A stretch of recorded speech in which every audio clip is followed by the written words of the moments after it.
Hello friends, welcome again to Chem Learning. Today we are going to discuss about a new topic that is known as metallurgy.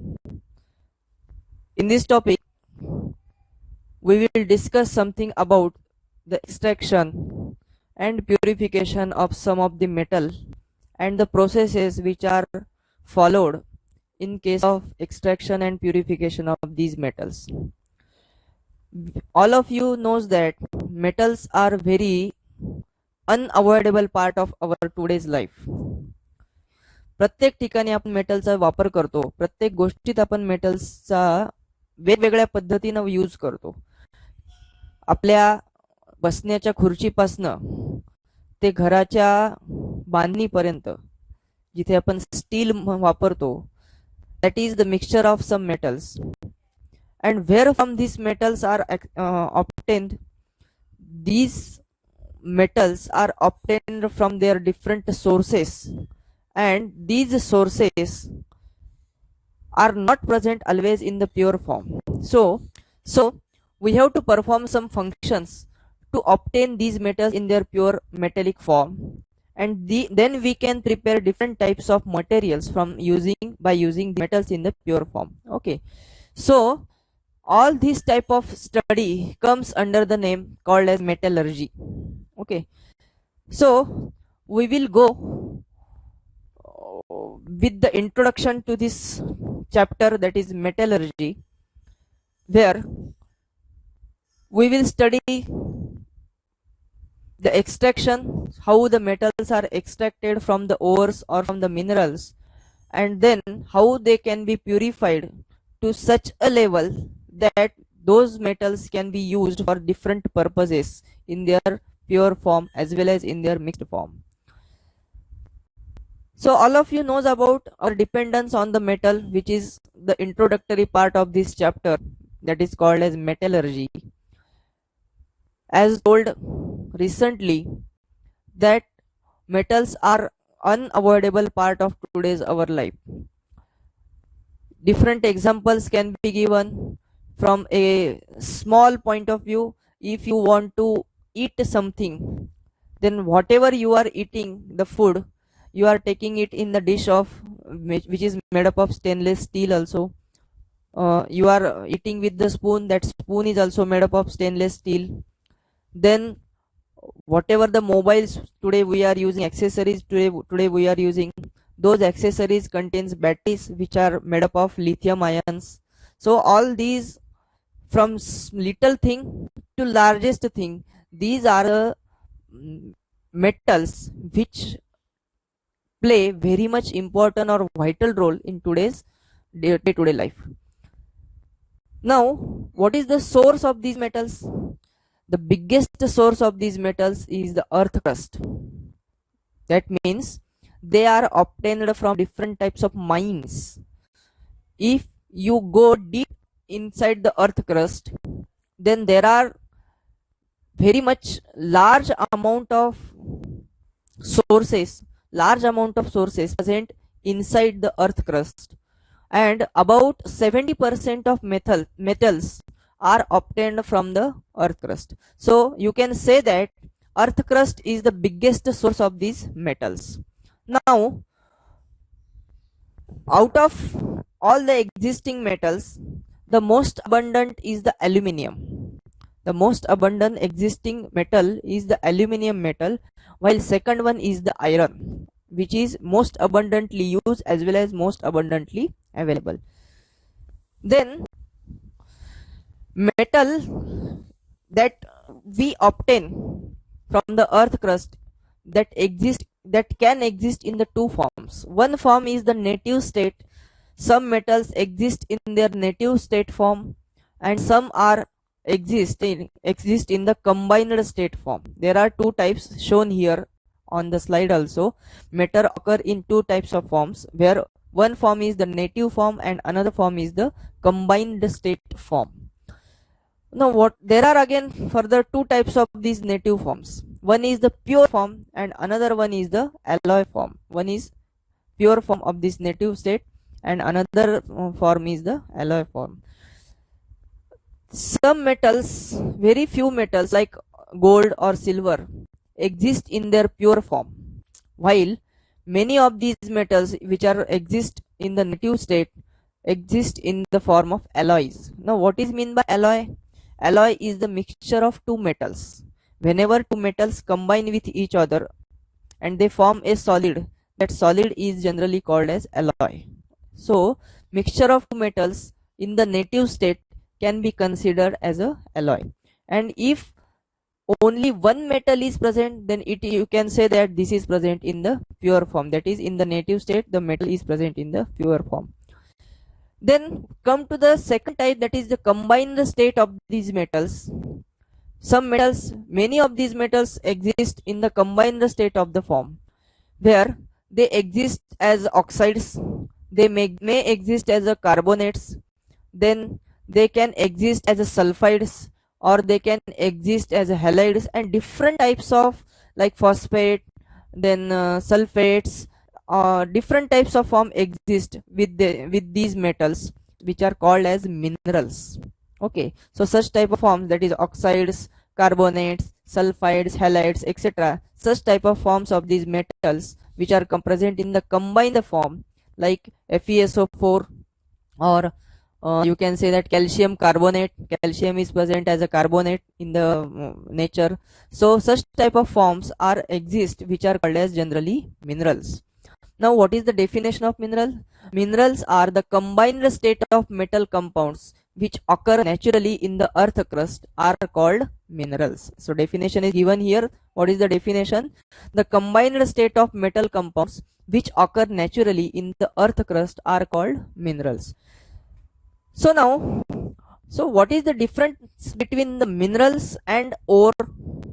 Again, there is one type of that combined type of metal which is called as ore. So what is the difference between the mineral and ore? The definition of ore can be given that the mineral from which metal can be economically and conveniently extracted are called ores. So two important words are there. That is, first one is the economically. In the definition of ore, the first one important word used is the economically, and second one is the conveniently. So ores are nothing but the minerals, but those minerals, from the minerals, the metal can be extracted economically and conveniently. Such type of minerals are called as the ores. Okay, so what is the meaning of this economical and conveniently? Conveniently म्हणजे काय की फार काही processes न करता conveniently जे आपण मिळवू शकतो त्याला आपण कन्व्हिनियंट असं म्हणतो. आणि इकॉनॉमिकली म्हणजे काय की बाबा आपण समजा एखादी ओर घेतलीये, समजा 10 ग्रॅम ऑफ ओर घेतलीये, सो त्याच्यापासून ऍटलिस्ट आपल्याला 3 ग्रॅम तरी compound as a metal in the pure form मिळाला पाहिजे, बरोबर. 2, 3 ग्रॅम, 4 ग्रॅम, 5 ग्रॅम, ऍटलिस्ट 50% तरी आपल्याला त्याच्यापासून मेटलची रिकव्हरी असली पाहिजे. 40%, 50%, तर आपण त्याला काय म्हणू? इकॉनॉमिकल म्हणू. नाहीतर 10 ग्रॅमची ओर घेतली आणि त्याच्यातनं 0.2 ग्रॅम, 0.5 ग्रॅम असं जर आपल्याला मेटल प्युअर फॉर्म मध्ये मिळत असेल तर त्याला आपण इकॉनॉमिकल म्हणणार नाही. So the definition contains these two words, that is economically and conveniently. So on the basis of these two definitions you can say that all the minerals are not ores. म्हणजे आपण काय म्हटलं की सगळ्याच minerals पासून आपल्याला metals त्यांच्या pure form मध्ये इकॉनॉमिकली आणि कन्व्हिनियंटली मिळत नाही. काही फॉर्म्स आहेत कशाचे? मिनरल्सचे, की ज्याच्यापासून फक्त आपल्याला इकॉनॉमिकली म्हणजे लार्ज अमाऊंट मध्ये मेटल त्याच्या प्युअर फॉर्म मध्ये मिळू शकतो. सो सगळ्याच मिनरल्सला आपल्याला ओर म्हणता येणार नाही, पण सगळ्याच ओर्स ह्या मिनरल्स असतात असं आपण याच्यामध्ये म्हणू शकतो. ठीक आहे. सो नेक्स्ट स्लाइड वरती अजून एक गोष्ट त्या कंबाइनड स्टेट मध्ये प्रेझेंट असते. म्हणजे जसं आपण बघितलं की कंबाईन स्टेट मध्ये मेटल एक्झिस्ट होतो त्याच्या सल्फाइड्सच्या फॉर्म मध्ये, हॅलाइडच्या फॉर्म मध्ये किंवा ऑक्साइडच्या फॉर्म मध्ये, या सगळ्या फॉर्म मध्ये तो एक्झिस्ट होतो. It's okay. पण नुसते त्याच फॉर्म मध्ये एक्झिस्ट होतो का? त्याच्यासोबत अजूनही बरंच काही असतं ना, जसं की सॉलिड सॉइलचे पार्टिकल्स असतील, डस्ट पार्टिकल्स असतील, किंवा अजून दुसरे काही ऑर्गॅनिक मॅटर त्याच्यासोबत असोसिएट असू शकतं. So all these are the impurities. You can say that all these are the impurities which are associated with ore are called, in terms of metallurgy, these impurities are called as gangue. GANGUE. काय म्हणायचं त्याला? गँग म्हणायचं. ज्या काही minerals किंवा or सोबत ज्या काही इम्प्युरिटीज असोसिएटेड असतात, इम्प्युरिटीज मध्ये काय येतं? इम्प्युरिटी म्हणजे आपण जसं मगाशी बघितलं कंबाईन द स्टेट त्यांच्या मेटल्सच्या बघितल्या की सल्फाइड्स किंवा क्लोराइड्स किंवा सल्फेट्स असतील किंवा ऑक्साइड्स असतील, यांना आपण इम्प्युरिटीज म्हणत नाही. These are the combined state of the metal. Impurities मध्ये काय काय येतं? इम्प्युरिटीज मध्ये डस्ट पार्टिकल, सॉइल पार्टिकल, त्याच्यानंतर ऑर्गॅनिक मॅटर, हे सगळं त्या इम्प्युरिटी मध्ये येतं. आणि त्या इम्प्युरिटीला काय म्हणायचं मग? गँग असं म्हणायचं. GANGUE. किंवा त्याला दुसऱ्या शब्दामध्ये मॅट्रिक्स असं सुद्धा म्हटलेलं आहे. ठीक आहे. सो गँग किंवा मॅट्रिक्स इम्प्युरिटीच्या फॉर्म मध्ये ओव्हर्स किंवा मिनरल सोबत असोसिएट असू शकतं. मग मेटलर्जी म्हणजे काय एक्झॅक्टली, त्याची डेफिनेशन काय सांगता येईल किंवा मेटलर्जी कशी डिफाईन करता येईल? You can define the metallurgy in this way, that is the scientific and technological process. What is it is? The scientific and the technological process of isolation of metal from their ores by economical means is called metallurgy. म्हणजे आपण बऱ्याच वेगवेगळ्या पद्धतीने सुद्धा आपण हे करू शकतो, पण सगळ्याच ठिकाणी काही प्रिन्सिपल्स आपण अप्लाय करतो. एखाद्या ओरच्या एक्स्ट्रॅक्शन मध्ये किंवा एखाद्या मिनरल्स पासून मेटलच्या एक्स्ट्रॅक्शन मध्ये आपण काही केमिकल प्रिन्सिपल्स अप्लाय करतो आणि ते प्रिन्सिपल्स वापरून आपण त्याच्यापासून इकॉनॉमिकली मेटल रिकवर करतो. सो ही जी रिकव्हरी आहे मेटलची किंवा आयसोलेशनची जी प्रोसेस आहे, इकॉनॉमिकल आयसोलेशनची process using scientific technical processes, त्याला काय म्हणायचं? त्या ब्रँचला काय म्हणायचं? केमिस्ट्रीच्या मेटलर्जी असं म्हणायचं. So it is very much important branch and which is related to our daily life. Very extensive use of the metal is generally taking place. Okay, so some physical and chemical operations are performed on ore, or you can say mineral, and these chemical and physical operations are based on some of the laws of the chemistry which comes through thermodynamics or electrochemistry or chemical kinetics or phase equilibria, etc., etc.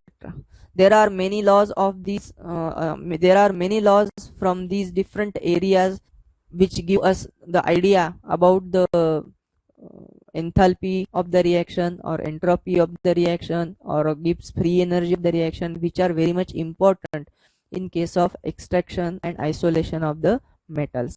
Then you must know about the solution phase properties of the metal, then solid state properties of the metal, then you must know about the electrochemical properties of the metal. So different types of principles of physical and chemical operations are used in the metallurgy. Okay, so there are now, after learning about what is mean by metallurgy, we can divide this metallurgy generally in the three types, depending upon what? The nature and properties of the metal used or to be isolated. There are three types of the metallurgy. Which are those? First one is the pyrometallurgy. Second one is the electrometallurgy. Third one is hydrometallurgy. So there are overall three types of the metallurgy. One is the pyrometallurgy, second one is the electrometallurgy, and third one is the hydrometallurgy. Now, which metallurgy should be used? That depends upon the choice of metallurgical operation, mainly depend upon the following criteria. These are the some 8 criteria which give us idea about which type of metallurgy should be used, either pyrometallurgy or electrometallurgy or hydrometallurgy. Out of these three, which should be used? So you have to decide about the use of the metallurgical process on the basis of these 8 criteria. So out of those, first one is the quantity. How much quantity of the metal you will require after the isolation and extraction and purification? So that depends upon what and what type of material you want to recover. So quantity is the very much important part, as we learned in the definition of the metallurgy also. मेटलर्जीच्या definition मध्ये पण आपण बोललोय की economical extraction असेल तरच ते महत्वाचं आहे. तर क्वांटिटी हा महत्वाचा त्याच्यातला पार्ट आहे. त्याच्यानंतर रिचनेस म्हणजे किती प्युअर फॉर्म मध्ये तुम्हाला हवा आहे, किती प्युअर फॉर्म मध्ये तो तुम्हाला मेटल हवा आहे, म्हणजे त्याची रिचनेस किती असली पाहिजे, त्याच्यावरती पण मेटलर्जी कुठली वापरायची ते डिपेंड करतं. सगळ्याच मेटलर्जीमध्ये तेवढ्या प्युअर फॉर्म मध्ये कंपाऊंड्स मिळतात किंवा मेटल्स मिळतात असं नाही. त्याच्यानंतर अवेलेबिलिटी ऑफ ओर. ओव्हरची अवेलेबिलिटी पण तेवढीच महत्वाची आहे ना, कारण ओव्हर जर कमी प्रमाणात अवेलेबल असेल तर तुम्हाला हायली प्रिसाईज मेथड वापरायला पाहिजे. सगळ्याच मेथड्स या प्रिसाईज नसतात. काही ठिकाणी रफ मेथड वापरले जातात, काही ठिकाणी व्हेरी प्रिसाईज मेथड वापरले जातात. सो जर ओव्हर रेअरली अवेलेबल असेल, तुम्ही वापरताय ती ओव्हर जर रेअरली अवेलेबल असेल तर तुम्हाला प्रिसाईज मेथड्स वापरायला लागतील, बाकी ज्या मेटलर्जीमध्ये अवेलेबल असतील. नंतर कॉस्ट ऑफ द ट्रान्सपोर्ट, तो पण महत्वाचा पार्ट आहे. इलेक्ट्रिकल पॉवर किती लागणार आहे, तुम्ही ज्या मेथड्स यूज करणार आहे त्याच्यामध्ये इलेक्ट्रिकल पॉवर किती लागणार आहे. त्याच्यानंतर relative expense of fuel, fuel किती खर्च होणार आहे. या तीन गोष्टी ज्या आहेत, cost of the transport, electrical power आणि रिलेटिव्ह एक्सपेन्स ऑफ फ्यूल, ह्या तीन ज्या गोष्टी आहेत, या तीन गोष्टी इकॉनॉमीशी रिलेटेड आहेत. जर ओव्हरपासून मिळणारा मेटल त्याच्या किमतीपेक्षा यावरती जर जास्त खर्च होत असेल, cost of the transport, electrical power आणि रिलेटिव्ह एक्सपेन्स ऑफ फ्यूल, तर मग ते इकॉनॉमिकल म्हणता येणार नाही. So to be the economical extraction, these 3 to 4 things must be small. Then seventh one criteria is the pollution due to the process. म्हणजे तुम्हाला economical सोबत ग्रीन सुद्धा टेक्निक्स अवेलेबल असल्या पाहिजेत. त्या पर्टिक्युलर मेटलच्या एक्स्ट्रॅक्शन प्युरिफिकेशन मध्ये ग्रीन टेक्निक सुद्धा अप्लाय करता आल्या पाहिजेत.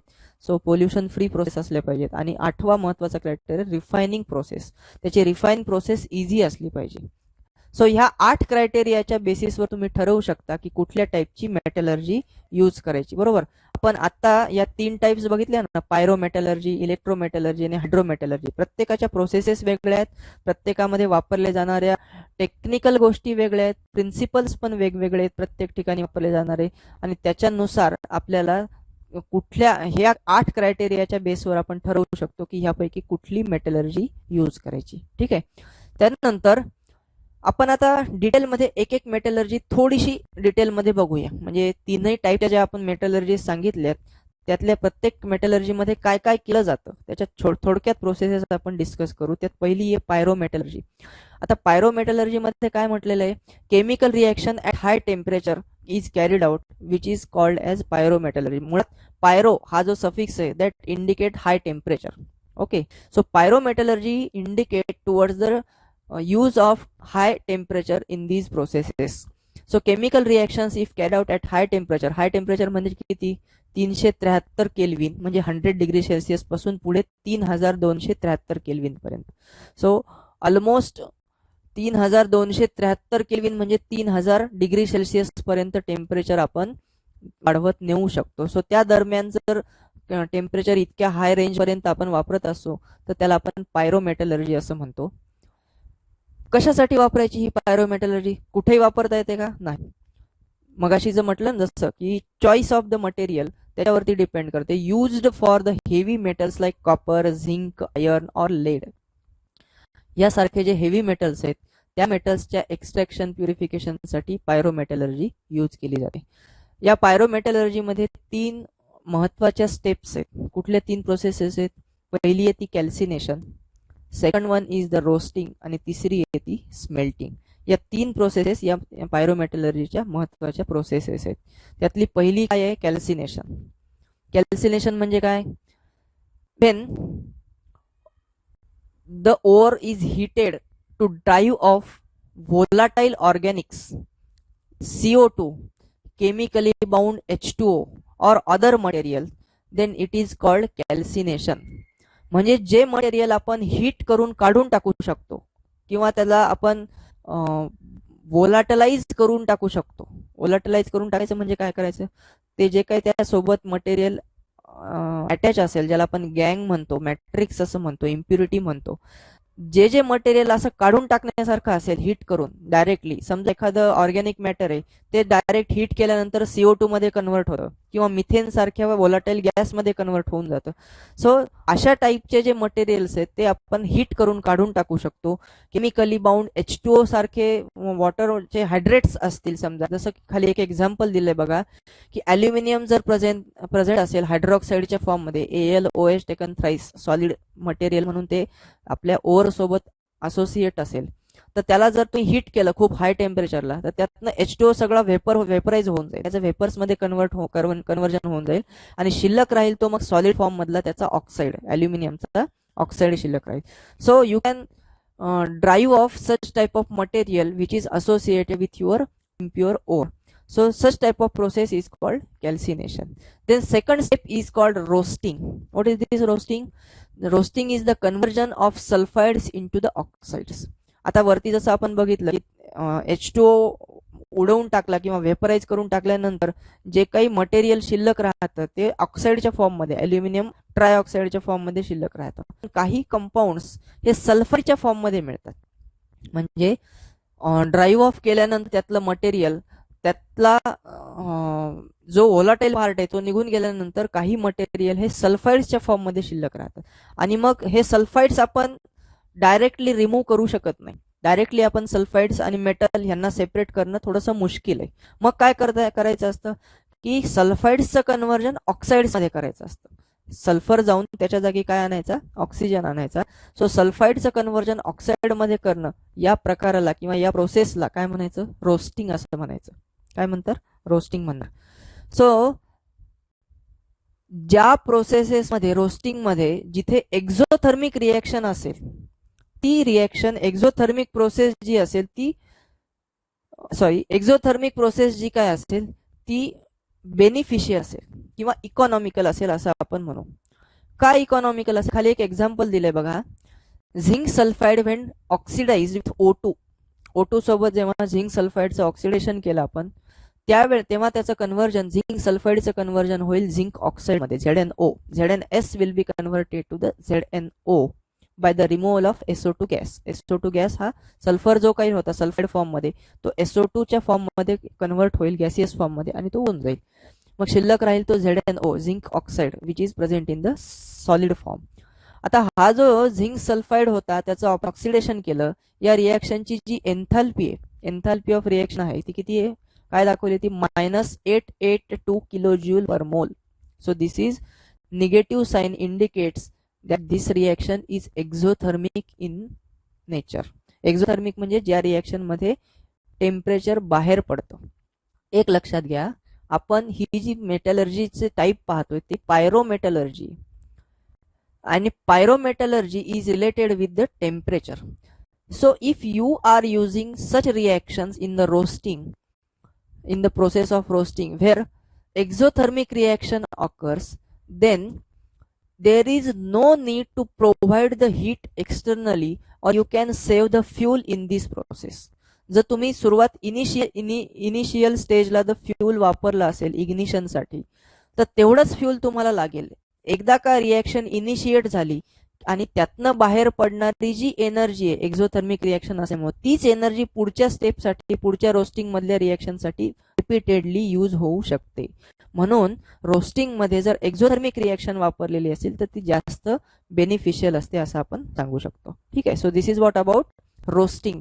First step we are learning about the pyrometallurgy in which first step is calcination, second step is the roasting.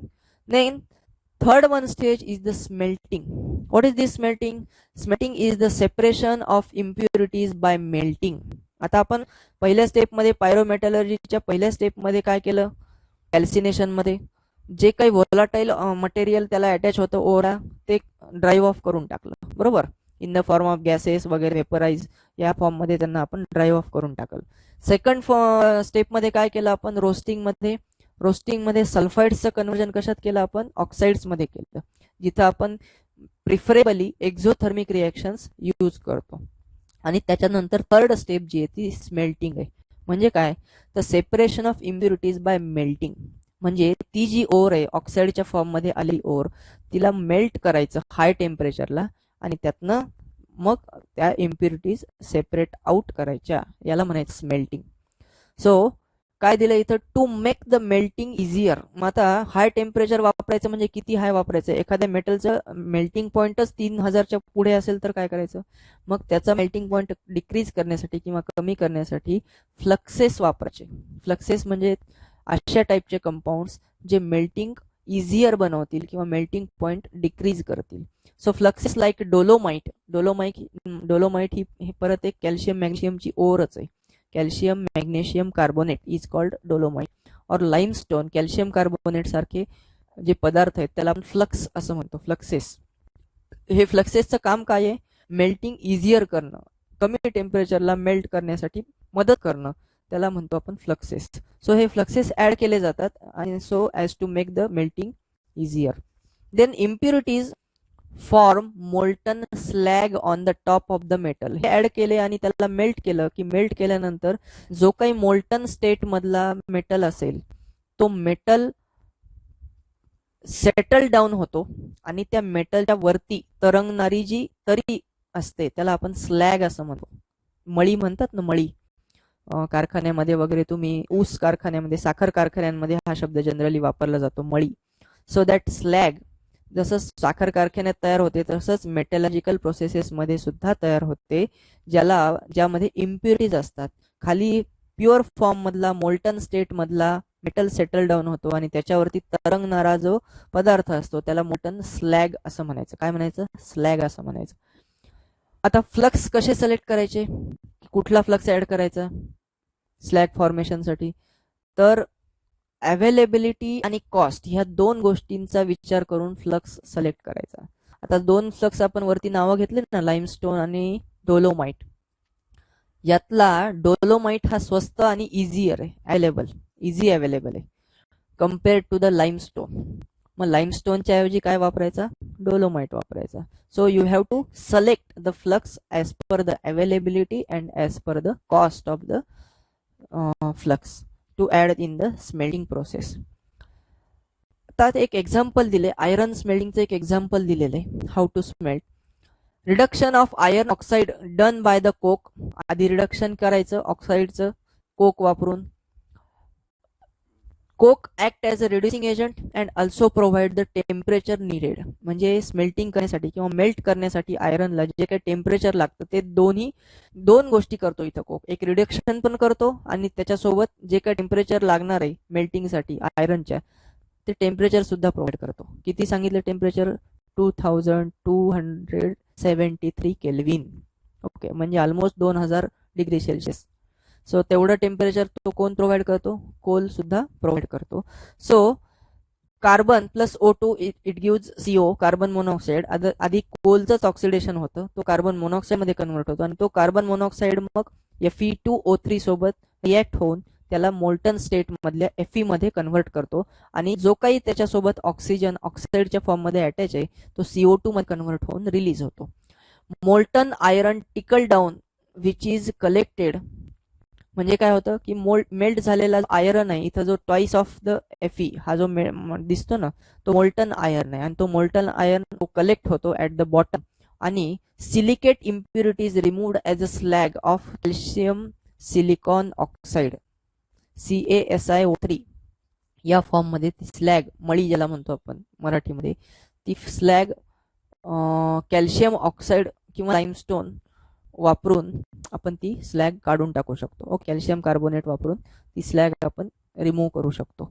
So अशा पद्धतीनं मोल्टन मेटलच्या वरती जी स्लॅग जमा होते ती आपण फ्लक्सेसच्या माध्यमातून किंवा लाईमस्टोन सारख्या कंपाऊंड्सच्या माध्यमातून ती स्लॅग आपण सेपरेट आउट करू शकतो किंवा त्याला बाहेर काढू शकतो, मोल्टन स्टेट मधल्या मेटल पासून सेपरेट करू शकतो. So this is little example of smelting. Smelting मध्ये छोटंसं एक एक्झाम्पल दिलं की काय करता येऊ शकतं. ठीक आहे, त्याच्यानंतर हे सगळं आपण जे बघितलं ते पायरोमेटलर्जी मध्ये बघितलं, बरोबर. काय काय बघितलं आपण पायरोमेटलर्जी मध्ये. पायरोमेटलर्जी मध्ये 3 प्रोसेसेस आपण फॉलो करतो. एक आहे पहिली ज्याला आपण म्हणतो कॅल्सिनेशन. कॅल्सिनेशन मध्ये आपण जे काही वोलाटाईल ऑर्गॅनिक मटेरियल असेल किंवा हायड्रेट्स असतील किंवा जे काय असेल, जे काही मटेरियल कन्व्हर्ट करता येतं, व्हेपराईज करता येऊ शकतं, वोलाटाईल आहे, त्याला आपण आधी काढून टाकतो. हाय टेम्परेचर असल्यामुळे रिएक्शन ते ऑटोमॅटिकली व्हेपराईज होऊन जातं. त्याला आपण काय म्हणतो, कॅल्सिनेशन असं म्हणतो. त्याच्यानंतर सेकंड प्रोसेस आपण बघितली रोस्टिंग, ज्याच्यामध्ये आपण सल्फाइड्सचं कन्व्हर्जन ऑक्साइड्समध्ये करतो आणि त्याच्यामध्ये मॅक्सिमम टाइम्स जनरली प्रिफर केली जाते ती एक्झोथर्मिक रिएक्शन, ज्याच्यामुळे रोस्टिंग इझी होते. त्याच्यानंतर थर्ड स्टेप किंवा थर्ड प्रोसेस आपण पायरोमेटलर्जी मध्ये बघितली ती स्मेल्टिंग, जिथं आपण मेटलला मेल्ट करतो, ऑक्साईडच्या फॉर्ममध्ये असलेल्या मेटलला मेल्ट करतो, त्याचं रिडक्शन करतो, त्याला मेटॅलिक फॉर्ममध्ये आणतो आणि मग त्याच्यातनं मळी किंवा स्लॅग ज्याला म्हणतो आपण ती सेपरेट करतो आणि प्युअर फॉर्म मधला मेटल आपण एक्सट्रॅक्ट करतो. So this is simple 3 steps of the pyrometallurgy. Now the second one type is called electrometallurgy. Now this involves the electrolysis of the metal compounds in their aqueous or anhydrous molten state. म्हणजे molten state मधले जे काही compounds असतील, metals असतील, जे त्यांच्या अनहायड्रस form मध्ये असतील किंवा ॲक्वियस फॉर्म मध्ये असतील, हायड्रेटेड फॉर्म मध्ये असतील किंवा ॲक्वियस फॉर्म अनहायड्रस फॉर्म मध्ये असतील, ऑक्साईडच्या फॉर्म मध्ये असतील, मोल्टन स्टेट मध्ये त्यांचं इलेक्ट्रोलायसिस करून आपण ज्यांचं एक्सट्रॅक्शन, ज्या प्रोसेसमध्ये एक्सट्रॅक्शन करतो त्याला आपण काय म्हणतो, इलेक्ट्रोमेटलर्जी. कुठं वापरायची ही पद्धत, सगळीकडे वापरायची का नाही? It is used when the metal compounds cannot be reduced to metal by chemical reaction due to the high chemical reactivity और हाय मेल्टिंग पॉइंट. म्हणजे अशा टाईपच्या मेटल्ससाठी ही प्रोसेस वापरायची, ज्या ठिकाणी स्मेल्टिंग मध्ये आपण बघितलं ना की ऑक्साईडचं कन्व्हर्जन आपण मेटॅलिक फॉर्म मध्ये करण्यासाठी कोक वापरला आणि त्याच्यातनं रिडक्शन केलं, मेटल ऑक्साईडचं मेटलमध्ये कन्व्हर्जन केलं आणि मग तो मेटल त्याच्यातनं स्लॅग वेगळी केली. पण हे सगळ्याच मेटलच्या बाबतीत करता येतं का? नाही. काही मेटलचा मेल्टिंग पॉईंट खूपच जास्ती असतो, 3000-4000च्या पुढे असतो. मग अशा केसमध्ये हे बेनिफिशियल नाही, म्हणजे आपण त्याला रोस्टिंग करून सेपरेट करू शकत नाही. मग त्या ठिकाणी ह्या टाईपची प्रोसेस वापरायची, कुठली, इलेक्ट्रोकेमिकल किंवा इलेक्ट्रोमेटलर्जी, जिथं आपण इलेक्ट्रोलिसिस करतो आणि केमिकल रिएक्शन अवॉइड करतो स्मेल्टिंगसाठी किंवा ऑक्साईडचं कन्व्हर्जन मेटॅलिक फॉर्ममध्ये करणं अवॉइड करतो आणि आपण इलेक्ट्रोलायसिस करतो. So this is another one metallurgy. त्याचं एक एक्झाम्पल दिलेलं आहे, sodium is extracted from the NaCl. Melting point of NaCl is 1073 Kelvin. Melting point of sodium is 1113 Kelvin, which is corrosive for electrolytic cell. So to overcome this difficulty, NaCl is mixed with calcium chloride in 2:3 proportion, which reduces the temperature, required temperature to 873 kelvin. म्हणजे जर हाय टेम्परेचरला जर तुम्ही electrolysis करायला गेलात, ज्याचं melting point सोडियमचा 1113 kelvin आहे, मग एवढ्या जास्ती टेम्परेचरला जर इलेक्ट्रोलिसिस करायला गेलो तर इलेक्ट्रोलाइट सेलच करोजिव्ह होऊन जातो, खराब होऊन जाऊ शकतो. असं होऊ नये म्हणून त्याच्यासोबत दुसरे मटेरियल्स कॅल्शियम क्लोराईड सारखे ऍड करायचे 2:3 प्रपोर्शन मध्ये, आणि ज्याच्यामुळे टेम्परेचर लागणारं जे आहे ह्याच्यासाठी रिडक्शनसाठी किंवा मेल्टिंगसाठी ते कमी होईल. कुठं 873 केल्विन मोल्टन स्टेट मध्ये येईल आणि मग तो मोल्टन स्टेट मध्ये आलेला NaCl मग आपण त्याला इलेक्ट्रोलिसिस करून कॅथोड वरती आणि एनोड वरती सोडियम आणि क्लोरीन यांना सेपरेट करू शकतो. कॅथोड वरती आपल्याला मिळेल सोडियम, जिथं रिडक्शन होतं तिथं आपल्याला काय मिळेल, Na मिळेल प्युअर फॉर्म मधला, आणि एनोड वरती काय मिळेल, क्लोराईड मिळेल प्युअर फॉर्म मधला. So this is one example from electrometallurgy. Electrometallurgy मध्ये फार मोठ्या स्टेप्स जास्ती नाहीत. शेवटची स्टेप ज्याला म्हणतो आपण ती इलेक्ट्रोलिसिस आहे. आधीच्या सगळ्या स्टेप्स आहेच, नो डाऊट त्याच्यामध्ये, की आधीच्या सगळ्या स्टेपमध्ये पण करावंच लागतं कॅल्सिनेशन वगैरे प्रोसेसेस. फक्त शेवटची जी प्रोसेस आहे प्युरिफिकेशनची, तिथे इलेक्ट्रोलिसिस ही मेथड वापरली जाते. लास्ट टाईप जी सांगायची आजच्या एपिसोडमध्ये आपल्याला ती हायड्रोमेटलर्जी. हायड्रोमेटलर्जी त्याच्या नावातच आहे, hydro means use of water. So this is most selective method based on the formation of metal complexes. कुठल्या टाईपचे मेटल कॉम्प्लेक्सेस कुठला मेटल तयार करू शकतो त्याच्यावरती बेस्ड असलेली जी मेटलर्जी त्याला आपण हायड्रोमेटलर्जी असं म्हणतो. आणि ही सिलेक्टिव्ह मेथड आहे, सगळ्यांसाठी वापरता येत नाही, या सगळ्या ठिकाणीच वापरायची नसते. It involves bringing the metal in to the solution by the action of suitable chemical reagent in the presence of water, separating it from the insoluble gangue. आता मेटलला त्याच्या कॉम्प्लेक्स फॉर्म मध्ये आणणं आणि तो कॉम्प्लेक्स ज्या सोल्युशनमध्ये सोल्युबल असेल, रिएजंटमध्ये soluble असेल किंवा वॉटरमध्ये जर सोल्युबल असेल तर त्याला वॉटरमध्ये आणणं आणि त्याला गँगपासून वेगळं करणं, ही प्रोसेस हायड्रोमेटलर्जीमध्ये फॉलो होते. आता याच्यात लक्षात घ्या, कुठल्या टाईपचे मेटल्स असतील की ज्या टाईपचे metals complexes very easily form करतील, अशाच टाईपचे मेटल्स इथं सेपरेट करता येतात. तिसऱ्या पॉइंटमध्ये म्हटलेलं आहे की noble metals are separated by this method. Noble metals म्हणजे जे महत्वाचे मेटल्स आहेत, कॉस्टली मेटल्स आहेत, जसं की सिल्वर आहे, गोल्ड आहे, प्लॅटिनम आहे, हे नोबेल मेटल्स आहेत, ते या मेथडनं एक्स्ट्रॅक्ट किंवा प्युरिफाय केले जातात. याच्यामध्ये पण दोन महत्वाच्या स्टेप्स आहेत. काय त्याचं नाव? एकाचं नाव आहे लिचिंग आणि दुसऱ्याचं नाव आहे डिस्प्लेसमेंट रिएक्शन. सो या दोन स्टेप्सची थोडक्यात माहिती घेऊ आपण. Leaching, concentrated ore is leached with dilute sodium cyanide. Concentrated ore म्हणजे आधी आपण तिथे ओर कॉन्सन्ट्रेट करतो, त्यातलं बाकीचं मटेरियल काढून टाकून फक्त मेटलर्जिकल पार्ट जेवढा आहे, महत्वाचा जो पार्ट आहे मेटलर्जिकल दृष्टीनं, तेवढा फक्त ठेवतो, त्याला आपण कॉन्सन्ट्रेटेड ओर म्हणतो. ती जी कॉन्सन्ट्रेट केलेली ओर असते त्याला लीच करायचं, कशामध्ये? सोडियम सायनाइडमध्ये. And kept agitated by the current of air. म्हणजे त्याच्यामध्ये जसं लिचिंग म्हणजे काय, एखादी गोष्ट आपण भिजवून ठेवतो की नाही किंवा भिजत ठेवतो, तसं त्याला लीच करायचं. सो 4 टाइम्स, त्याचं एक्झाम्पल दिलेलं आहे खाली की 4 times gold in solid form, it is treated with sodium cyanide and agitated with O2 and H2O. then you will get, after a long time, you will get sodium gold cyanide taken twice aqueous complex, which will be the soluble. This is complex which is soluble in complex, you can say cation Na plus is there and complex anion is there which is soluble in water. Okay, so you can leach the gold in the presence of sodium cyanide to bring it into the soluble form, water soluble form or complex form, and then you can perform the displacement reaction.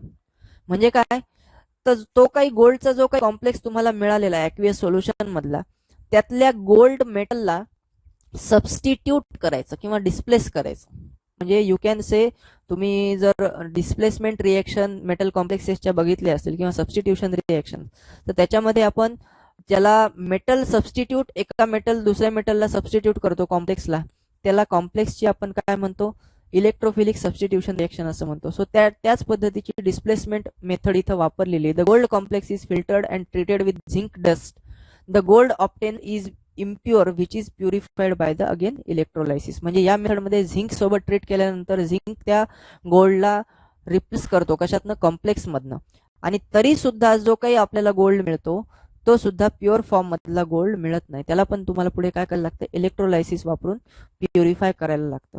So अशा पद्धतीनं आपण या वेगवेगळ्या processes, different types of metallurgy आज आपण study केल्या.